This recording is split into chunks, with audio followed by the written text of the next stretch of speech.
I was the CIA director. We lied, we cheated, we stole. Hello everyone. A lot of you have seen this video that's going around social media about former CIA director and Secretary of State Michael Pompeo dancing with the Israeli Defense Forces. And many of the viewers have significant issues with this video. So let's take a look at it and then we'll come back and discuss the video itself.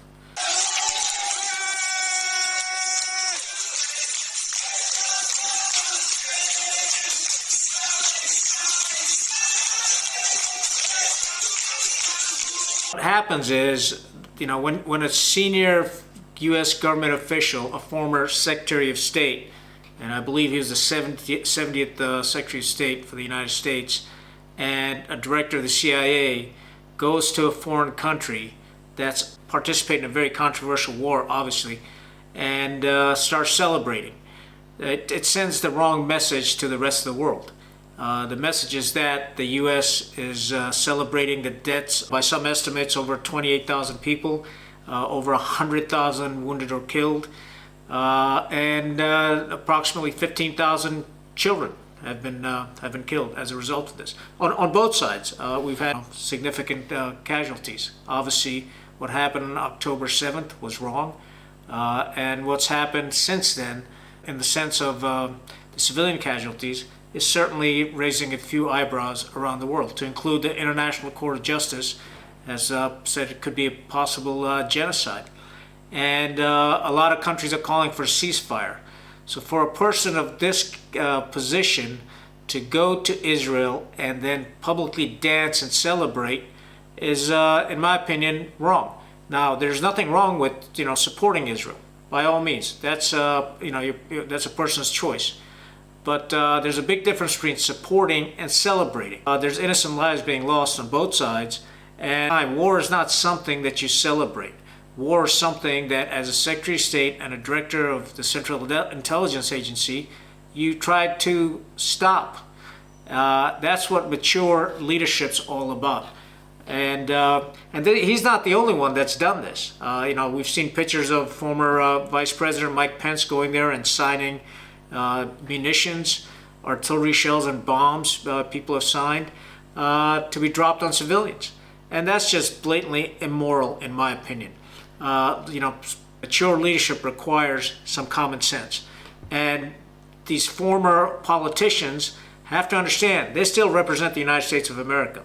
And they represent the American people, and they represent our Constitution, which is very clear in the values that we all share. In terms of human rights, freedom, and equality. These are values that bonds America. So for somebody to go to another country and start espousing their values or start supporting them is not smart. And this is not the first time that Michael Pompeo has done this. Just a brief history about his career. So he attended West Point, graduated from there in 1986, served his 5 years as an armor officer in the Army. A lot of respect for that. Then got involved, became an entrepreneur, and then eventually ran for Congress from Kansas, won a seat, did a couple of terms there in Congress, and eventually was selected as the director of CIA by President Trump. And then subsequently, then he was selected as the Secretary of State. Now, when he was Secretary of State, he violated the Hatch Act. The Hatch Act basically says that government officials in the executive branch cannot get involved in political events.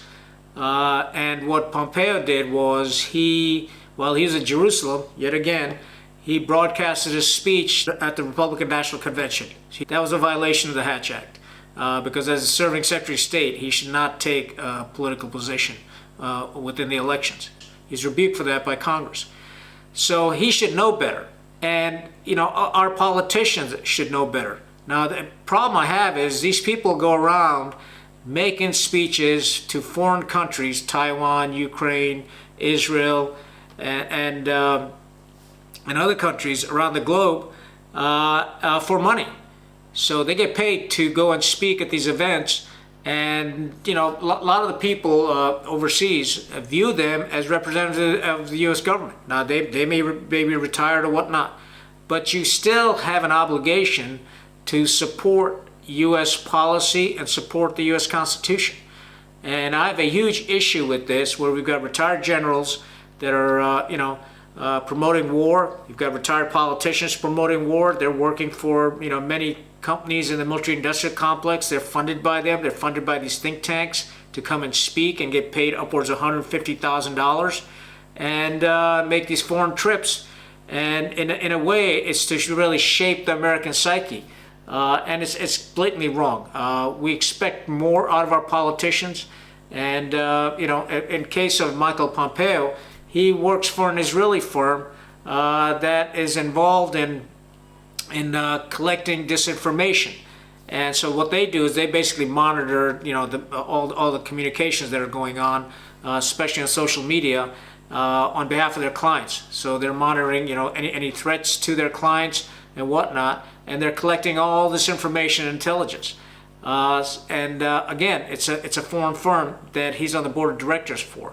Probably not smart either. And I'm not, and we probably need some sort of legislation to stop retired politicians and retired generals from doing this. It's, it undermines our national security, it undermines our international standing, and it reinforces a lot of, innuendos and rumors out there and globally about the United States.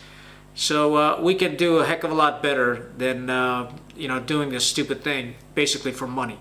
And it's not smart. Our former secretaries of state should not be out there dancing with foreign troops that are, under this microscope of genocide potentially. It doesn't look good for us. And, the other thing you got to keep in mind is, Trump may get reelected. And if Trump gets reelected, a lot of these guys may be back in government.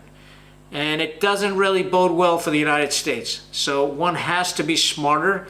We're certainly taught this in the military as military officers, and he's been one.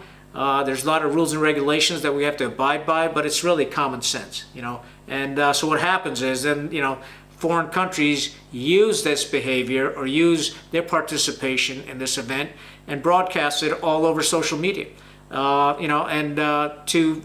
their benefit, or the opposing side broadcasts it on social media to reinforce their views that the United States is taking sides in this conflict. But at the end of the day, it's in everybody's best interest to have peace and not have conflict. That's in everybody's best interest. And our politicians owe it to the public to behave in a manner that supports our foreign policy or that supports our constitutional values. And, they're the custodians of good leadership, and they need to act as such, rather than going around dancing for money, basically. That's what he's done. He's like a dancing bear. And last I knew, dancing bears were banned. Nonetheless, that's my main point. People need to think through what the hell they're doing, especially overseas. That's all I got. Stay rugged. Khan out.